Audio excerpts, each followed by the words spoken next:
अशोक चव्हाणांनी भाजपमध्ये प्रवेश केलाय त्यावेळी चव्हाणांनी बोलताना आशिष शेलार यांचा उल्लेख करताना मुंबई काँग्रेस अध्यक्ष असा केला आणि पक्ष कार्यालयामध्ये एकच हशा पिकला।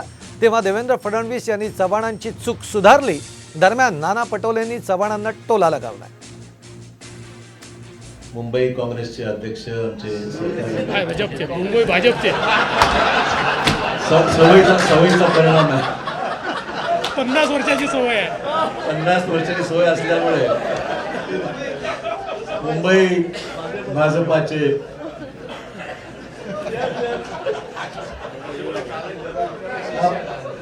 पहिली प्रेस कॉन्फरन्स भाजपाच्या कार्यालयामध्ये माझी होत आहे। तेवढं थोडंसं मला एक्सक्यूज करा, आज पहिलाच दिवस आहे। कालच राजीनामा दिल्यामुळे एकदम स्विच ओव्हर थोडासा। अशोकराव साहेबांनी ते काँग्रेस विसरू शकत नाही। आम्ही आमचा माणूस तिकडले भाजप इकडे आणण्यासाठी पाठवलेली आहे। त्याच्यामुळे त्यांनी काँग्रेस कोणतं ते आशिष शेलारला त्यांनी काँग्रेसचा अध्यक्ष बनवलं। ते चालू झालं, प्रक्रिया सुरू झाली आमची।